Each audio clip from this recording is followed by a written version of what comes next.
제가 호주 와서 보니까 그 전에 틀리게 알고 있었던 사실들이 몇이 있었습니다. 그 중에 하나가 호주 오기 전에 저는 호주 수도가 시드니인 줄 알았는데, 만약에 시드니가 아니면 멜번인 줄 알았는데, 아시는 것처럼 시드니도 아니고 멜번도 아니고 캔버라가 호주의 행정적 수도입니다. 캔버라는 시드니나 멜번 도시 규모에 비하면 아주 작은 도시지만 캔버라의 자랑거리 하나는 호주의 행정 수도라는 데 있습니다. 제가 그 전에 서울서 살 때 그 서울시청이 있는 곳이 중구인데, 그 동네 저희가 한 3년 정도 살았습니다. 그때 시청이 다른 곳으로 옮겨갈 그런 계획이 있었는데, 서울에 있는 구마다 서울시청을 자기 구로 가져가려고, 서울시청이 자기 구로 와야 된다고 아주 경쟁적으로 홍보하는 것을 봤습니다. 별것 아닌 것 같지만 그 행정 중심을 상징하는 도청이나 시청이 또 수도가 자신들의 속한 지역에 있다 하는 것은 여러 가지 유익이 있는 것 같습니다. 오늘 본문에 등장하는 이 버가모라는 도시도 에베소나 스무나에 비하면 작은 규모지만, 그러나 이 버가모는 소아시아 지역에 그 로마가 만든 행정 수도가 이 버가모였습니다. 300년 이상 그 지역에서 로마의 소아시아 지역을 위한 행정 수도로서 그만큼 역사적, 정치적, 행정적 영향력을 가진 도시가 이 버가모라는 도시였습니다. 자연스럽게 이 버가모는 로마와 정치적으로 또 종교적으로, 행정적으로 깊이 결탁된 도시였습니다. 로마의 정치 상황에, 행정 상황에 아주 민감했던 도시가 버가모였습니다. 그리고 이 버가모에는 당시에 가장 규모가 크고 유명한 도서관이 있었는데, 그 20만 권 이상 장서를 보유하고 있었습니다. 그런데 오늘처럼 책을 인쇄기로 인쇄해내던 그런 책이 아니고 사람이 일일이 손으로 뺏겨 쓰던 그런 시대에 20만 권의 장서를 보유했다. 그건 굉장한 도서관 규모인 것입니다. 그 외에도 이 버가모라는 도시에 또 하나의 상징이 있었는데, 그 도시를 대표하는, 그게 뭐냐면 이 도시는 도시 안에 아주 거대한 신전들이 버가모 도시를 대표했습니다. 특별히 그 700m 높은 바위산 위에 큰 제우스 신상을 만들어 놓았던 도시가 이 버가모 도시였습니다. 그러니까 이 도시에 있는 사람들은 아침마다 일어나서 처음 마주하는 것이 그 산 위에 세워놓은 제우스 신의 신상이었습니다. 이 버가모 도시를 대표하는 신이 또 있었는데, 아스클레피오스 신전에서 섬기던 이 뱀의 신이었습니다. 오늘 그 병원의 표식 또는 의과대학의 표식 중에 뱀 2마리가 지팡이를 휘감은 그런 표식이 있습니다. 약국이나 병원이나 또는 의대나. 그런데 잘 모르시는 분은 저한테 누가 그러시더라고요. 목사님, 저게 모세가 들었던 그 뱀이냐고. 그게 아니고 바로 여기 아스클레피우스 신을 뜻하는 로마 그리스 신화 속에 치료의 신을 뜻하는 뱀입니다. 그들은 생각하기를 버가모의 사람들은 자신들의 신의 형상인 뱀이 치료하는 능력이 있는 줄로 그렇게 믿고 살았습니다. 그래서 그 신전 앞에는 날마다 중병에 걸린 사람들이 뱀의 신이 자신을 치료해 줄 것으로 믿고는 거기 모여들었다고 합니다. 이런 몇 가지 이 버가모의 상징들은 이 버가모가 어떤 도시였는가를 우리에게 보여주는 것입니다. 이 버가모의 영적인 분위기가 어떠했는지를 보여주는 것입니다. 로마와의 이 정치적인 밀접한 로마의 소아시아 행정 수도로서의 그런 관련은 매일 아침마다 모든 도시민들이 로마의 황제 가이사를 신으로 숭배하는 이 제사에 참여하도록 했고, 이 외에도 각종 우상이 난무하던 영적으로 보면 아주 캄캄한 곳이 바로 이곳 버가모였습니다. 당시 세계 최대 규모의 도서관이 있었다 하는 말은 뭡니까? 좋게도 볼 수 있지만 하나님을 대항하는 그 인간 지성의 상징이었습니다. 우리가 예수 믿는 것도 그렇습니다. 세상적으로 똑똑하고 많이 배우고 공부 많이 하고 학위가 많고 이런 분들은 오히려 그것이 세상의 그 지식이 예수 믿는 것을 방해하는 것입니다. 자기 머리에 든 것에 자신 있는 사람이 하나님을 왜 믿으려 하겠습니까? 믿음 갖기가 쉽지 않은 것입니다. 반대로요, 제일 믿음을 잘 갖는 연령층이, 대상이 누구냐? 어린아이들입니다. 어린아이들이 말씀 배우고 듣는 곳에는 불신이라는 곳이 없습니다. 주는 대로 받습니다. 그러나 물질이든지 지식이든지 또는 명예도 마찬가지죠. 남들보다 많이 가진 사람들은 신앙생활을 제대로 하기가 어려운 것입니다. 많이 가졌는데도, 많이 배웠는데도 신앙생활을 더 모범으로 열심히 하는 분들은 특별한 하나님의 은혜가 있는 증거인 거죠. 한국의 그 장로님 가운데 존경받는 분이 정건모라는 장로님 계시는데, 과학기술처 장관도 지내시고요.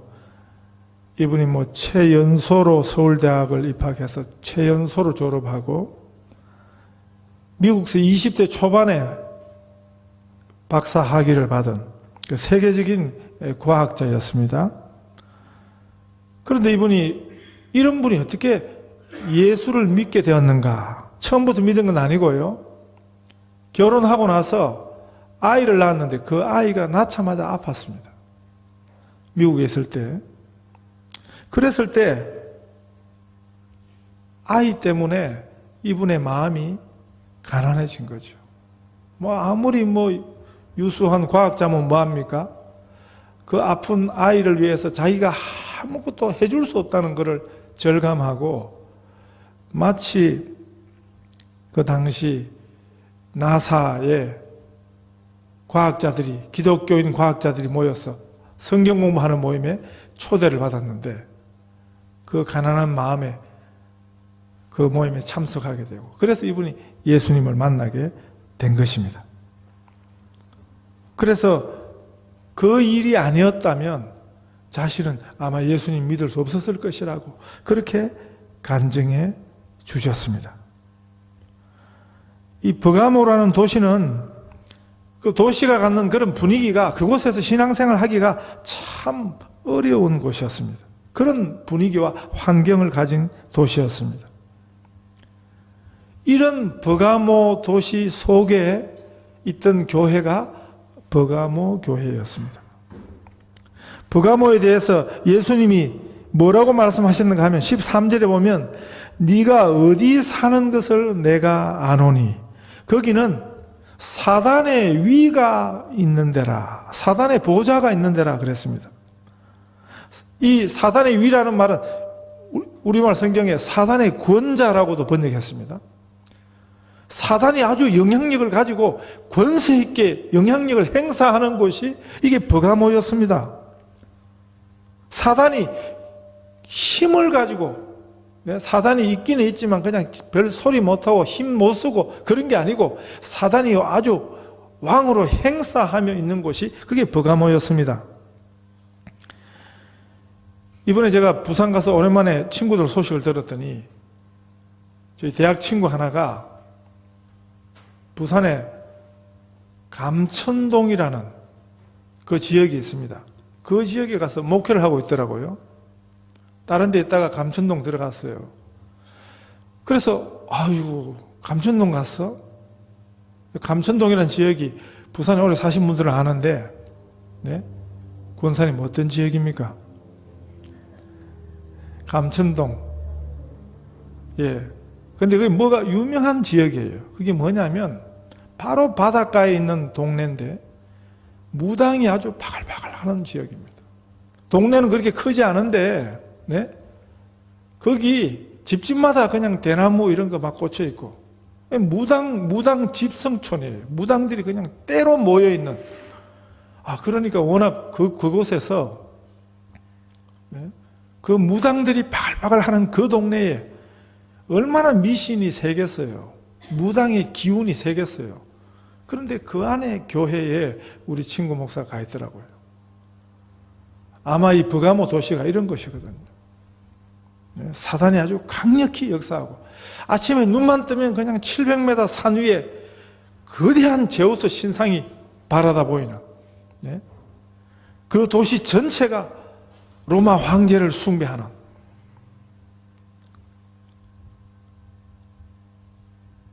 그곳에 있던 교회, 그런 곳에서 예수님을 주님이라고 모시고 살던 교회 성도들, 그들의 믿음이 보통이 아니었다는 것을 알 수 있겠지요. 여기 13절 뒷부분에 보면 내가 내 이름을 굳게 잡아서 내 충성된 증인 안디바가 너희 가운데 곧 사단이 사는 곳에서 죽임을 당할 때에도 나를 믿는 믿음을 저버리지 아니하였도다. 그 버가모 성도 중에 안디바라고 하는 분이 예수 믿는 것 때문에 순교를 당했습니다. 그만큼 박해가 있던 곳입니다. 그런데도 믿음을 버리지 않았던, 믿음을 지키고 있었던 교회가 버가모 교회와 그 성도들이었습니다. 그들은 신실한 성도들이었습니다. 믿는 것에 변함이 없었습니다. 환난 앞에서도, 죽임의 위협 앞에서도 굴하지 않던 신실한 믿음이었습니다. 예수님께서 우리가 만난 삶의 자리를, 처지를 알고 계십니다. 믿음으로 변하지 않는 신실함으로 주님을 따르는 것이 얼마나 어려운지 우리의 형편을 우리 예수님이 다 알고 계십니다. 죽음 앞에서도 믿음을 저버리지 않았던 이 안디바라는 성도를 주께서 뭐라고 부르십니까? 내 충성된 정인이라. 내 충성된 정인이라. 예수님이 그렇게 인정하시는 것입니다. 주님이 기억하시는, 주님이 알아주시는 그런 충성입니다. 놀랍게도요, 오늘 현대교회에는 사람들이 안 알아준다고, 그거 사람들이 알아주냐 안 알아주냐, 거기에 민감해 있는 사람들이 참 교회 안에 많습니다. 저는 목사로서 그런 사람들을 만나면 참 피곤합니다. 저희 교회는 그런 분이 없는 것 같은데요. 그러나 여러분, 사람이 알아주는 건 그건 아무것도 아니에요. 그렇게 나를 인정해주고 나를 알아주던 사람이 획가닥 변한다고요. 정말 중요한 것은, 그 전에 우리가 그런 찬송 많이 불렀습니다. 이 세상 사람 날 몰라줘도, 네? 이 세상 사람 날 몰라줘도 예수님이 우리를 알아주시면 그게 진짜거든요. 믿음 때문에, 믿음 지키는 것 때문에 사단의 권세 앞에 순교당했지만, 그러나 예수님이 이 안디바라는 성도를 나의 충성된 정인이라, 이의 충성을 예수님이 알아주시는 것, 주님이 기억해 주시는, 주님이 인정하시는 그런 충성이었습니다. 이 본문에 나타난 예수님 자신에 대한 묘사가 중요하다 그랬죠. 버가모 교회에서는 예수님 자신을 뭐라고 소개하십니까? 좌우에 날선 금을 가진 이가 가라사대. 이상한 표현이지 않습니까? 예수님이 버가모 교회의 자신을 소개하면서 좌우에 날선 금을 가진 이라고 그렇게 소개하셨습니다. 무슨 의미겠습니까? 우리나라를 비롯해서 동양의 또 아랍권의 금은, 칼은요, 아랍의 칼을 반울도라 그럽니다. 반울도. 반달처럼 생겨가지고. 우리 칼도 그래요. 한쪽에 주로 날이 있습니다. 한쪽에. 칼날과 칼등이 있는 거죠. 그런데 로마의 금은 좌우에 날이 있습니다. 그게 당시 로마 금의 상징이었습니다. 당시 이곳 버가모의 최고 통수권자가 누구냐 하면 로마 총독인데, 로마 총독이 이 좌우의 날성금, 로마의 금, 이거를 트라키아의 금이라 그렇게 부르는데, 이 금으로 총독이 가진 권위를 상징했습니다. 로마 황제가 부여한 로마의 금을 가진 로마 총독의 권위를 상징했습니다. 그 권위를 가지고 사람들을 명령하고 사람들을 통치했습니다. 칼의 그 힘을 가진 거죠. 그 말이 뭐겠습니까? 이 팍스 로마나라는 말이 여기서 나왔는데, 로마에게 순순히 순종하면 로마의 평화를 나누어 줍니다. 그러나 로마에게 저항하는 자는 이 칼의 상징이죠. 그냥 사정없이 다 죽여버리는 것입니다. 그게 그 당시 로마의 힘이었습니다. 예수님께서 이런 의미로 로마 총독의 손에 들려진 그 좌우의 날선 금, 그거 겁먹지 말라는 것입니다. 예수님 자신이 좌우의 날선 금을 가지신, 그건 뭡니까? 진정한 권력과 통치권이 예수님의 손에 있다 하는 것을 말씀하신 것입니다. 너희가 사단의 보좌 위에 있어도, 사단의 영향력 가운데 있어도 절대 사단이 너희 생명을 주장하지 못한다. 너희 영생을 주장하지 못한다. 너희 생사는 내 손에 달려있다. 이렇게 말씀하신 것입니다. 그리고 이 13절에는 칭찬하셨는데, 이 14절부터 16절까지는 책망의 말씀이 기록되고 있습니다.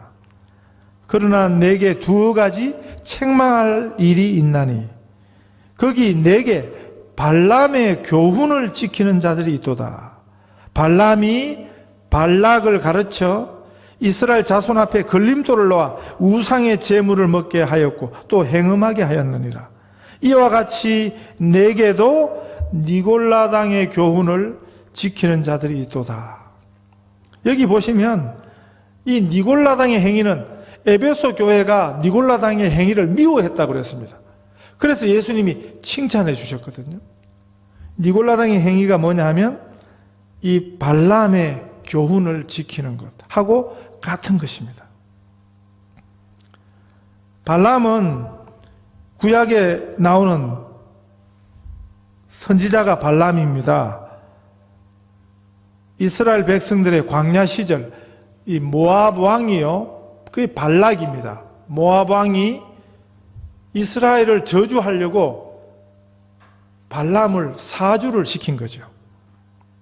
그런데 저주를 하려고 했는데 저주가 나오지 않고 축복이 나왔습니다. 하나님께서 그 입을 조종하신 것입니다. 그래서 이스라엘을 저주하는 일에 실패하니까 그 다음에 뭘 했냐 하면 이스라엘을 꾀은 것입니다. 이스라엘 백성들이 범죄하도록 술수를 부린 것입니다. 그래서 그거를 발람의 계교라 그러는 것입니다. 사단이 때로 우리를 위협으로 공격하기도 하지만 사단이 때로 우리를 예쁜 미소를 가지고 유혹하기도 하는 것입니다. 교회사에 보면 환난 가운데 죽음의 위협 앞에서는 신실했던 성도들이, 믿음을 지켰던 성도들이 사단의 유혹 앞에는 넘어지는 일이 많았습니다. 이 버가모 교회 안에 성도들 가운데 사단의 꼬임을 받은 그 유혹 앞에 넘어진 성도들이 있었던 것입니다. 죽음의 위협에도 굴하지 않던 그들 중에 우상 숭배와 행음의 유혹 앞에 넘어가게 된 이들이 있었던 것입니다. 오늘도 마찬가지입니다. 사단은 오늘도 핍박하기도 하고, 그러나 핍박만 하는 것이 아니고 유혹하는, 회유하는 그런 전략을 가지고 있습니다. 어려운 시절 핍박 앞에서는 믿음을 잘 지켰는데 유혹 앞에 넘어지는 성도들이 얼마나 많습니까? 저는 한국에 있을 때 세 군데 교회 부목사로 있었는데 공통점이 피난민들 교회였습니다. 피난 오신 분들이 그 교회의 기초를 닦은, 가는 데마다 그런 교회를 가게 되었습니다. 일부러 간 게 아닌데. 그런데 피난민이 뭡니까? 흔히 사선을 넘어오신 분들이에요. 사선을 넘어오신 분들이에요. 그래서 사선을 넘어오면서 죽기를 각오하고 넘어왔던 분이기 때문에 신앙이 다릅니다. 그런데 이제 남한에서 오래 사시다 보니까 이제 좀 잘 살게 되고 나니까 문제가 생기더라고요. 다 그런 건 아니에요. 확실히 사선을 넘어온 분들이 달라요. 어마어마한 부자들이 있었지만 자신들이 38선 넘어올 때 맨손으로 그냥 맨발로 넘어왔다는 그걸 기억하면서 하나님의 은혜에 늘 조아리고 사는 그런 분들도 많은 중에, 그러나 그 중에 어떤 분들은 20년 지나고 30년 지나고 40년 지나고 나서 이제 충분히 먹고 살만해지니까 그 이전 그 어려울 때 다 잊어버리고 그 유혹, 세상의 유혹 앞에 넘어가는 분들도 있더라고요. 그래서 순교보다 더 센 유혹인 것입니다. 그래서 제가 오늘 제목을 그렇게 다룬 것입니다. 이 버가모 교회에 주신 이 말씀이, 이 경고가 오늘 물신주의로 충만한 이 세상 가운데 살아가는 우리들에게 여전히 생생한 주님의 음성으로 들려지고 있는 것입니다. 그래서 16절에 보면 그러므로 회개하라. 그러지 아니하면 내가 내게 속히 임하여 내 입의 검으로 그들과 싸우리라. 회개하라고 돌이키라고 말씀하십니다. 어느새 우리 삶에 회개의 눈물이 말라버렸지는 않습니까? 회개하라고 당신의 교회를 향해서, 성도들을 향해서 간곡히 권유하시는 주님의 음성을 멀리 하려 들고 있지 않습니까? 요한일서 1장 9절 말씀에 만일 우리가 우리 죄를 자백하면 저는 미쁘시고 의로우사 우리 죄를 사하시며 모든 불의에서 우리를 깨끗게 하실 것이요 약속하셨습니다. 17절 말씀에 우리 주님이 정말로 이 버가모 교회의 성도들에게 하시기를 원했던 말씀이 기록이 되어 있습니다. 17절 말씀입니다. 귀 있는 자는 성령이 교회들에게 하시는 말씀을 들을지어다. 이기는 그에게는 내가 감추었던 만나를 주고 또 흰 돌을 줄 터인데 그 돌 위에 새 이름을 기록한 것이 있나니 받는 자 밖에는 그 이름을 알 사람이 없느니라. 이 협박과 핍박과 유혹의 전쟁에서 이기는 그에게는 내가 감추었던 만나를 주고, 만나는 하나님이 주시는 하늘에서 내리는 양식이 만납니다. 우상 숭배와 우상에게 바쳤던 그 음식을 거부한 이 승리자에게 하나님이 주시는 신령한 양식이 있음을 약속하셨습니다. 세상이 주는 쾌락의 잔치장의 상에는 앉지 못했지만 주님이 그들을 기억하고 계셨습니다. 주님을 위해서 이 세상의 즐거움을 버린 성도에게는 감추인 만나를 주시겠다, 이렇게 약속하셨습니다. 감추인 만나는 하늘의 양식입니다. 세상의 양식을 못 얻어 먹은 것이 그게 참된 배고픔이 아닙니다. 세상의 높은 자리를 못 얻은 것이 그것이 부끄러움이 아닙니다. 하늘 양식을 못 먹는 것, 그러니까 하나님의 영광에 참여하지 못하는 것, 그것이 헐벗음입니다. 그것이 영원한 부끄러움입니다. 본문에서 감추인 만나는요, 예수님 자신이십니다. 바로 예수님이 자신을 생명의 떡이라고 말씀하셨지 않습니까? 세상에서 승리한 믿음을 지킨 성도들의 상급이 뭐냐 하면 바로 예수님 자신이라는 것입니다. 우리 성도들에게 우리 주님 자신보다 더 귀한 분이 어디 있겠습니까? 우리 성도들에게 가장 소중한 분은 우리 주님 자신입니다. 이 세상 그 어떤 것을 줘도 주님과 바꿀 수 없습니다. 믿음으로 살아가는 성도들에게 감추었던 만나 대신 우리 주님 자신을 주신다 하는 말씀입니다. 주님은 지금도 세상의 안목에는 감추인 분입니다. 그러나 성도들에게는 그렇지 않습니다. 부활하신 주님은 우리의 경배와 찬송과 예배의 대상입니다. 귀 있는 자는 성령이 교회들에게 하시는 말씀을 들을지어다. 이기는 그에게는 내가 감추었던 만나를 주고, 여기 보면 또 흰 돌을 줄 터인데, 예수님께서 또 이기는 성도들에게 그 돌 위에 새 이름을 기록한 흰 돌을 주신다, 이렇게 말씀하셨습니다. 그 당시 흰 돌이 뭘 의미하는가 우리가 알아야겠습니다. 그 당시 흰 돌은 노예에게 그 주인이 흰 돌을 주면 주인으로부터 흰 돌을 받아든 노예는 그 시간부터 자신은 자유인이라는 신호였습니다. 싸우는 것이 일이었고 운명이었던 금투사들에게 그 감독자로부터 흰 돌이 그에게 주어지면 그날로부터 그는 자유인이라는 표식이었습니다. 더 이상 이제 싸워도 되지 않은 평화로운 여생을 보낼 수 있는 자유인의 삶이 시작되었다는 신호가 그 흰 돌이었습니다. 당시에 극장에 입장하던 관람객의 손에 흰 돌이 들려져 있으면 그는 특별한 자리로 초대를 받는, 특별한 예우를 받는 표식이 또 흰 돌이었습니다. 이 흰 돌은 특별한 은혜를 입은 특별한 신분과 특별한 영광의 상징이었습니다. 그 당시 흰 돌은 그 사회로부터, 세상으로부터 인정받은 자의 상징이었습니다. 믿음을 따라 살았던 버가모 교회의 성도들은 버가모에서 그 도시가 주는 흰 돌을 받아본 적이 없던 사람들이었습니다.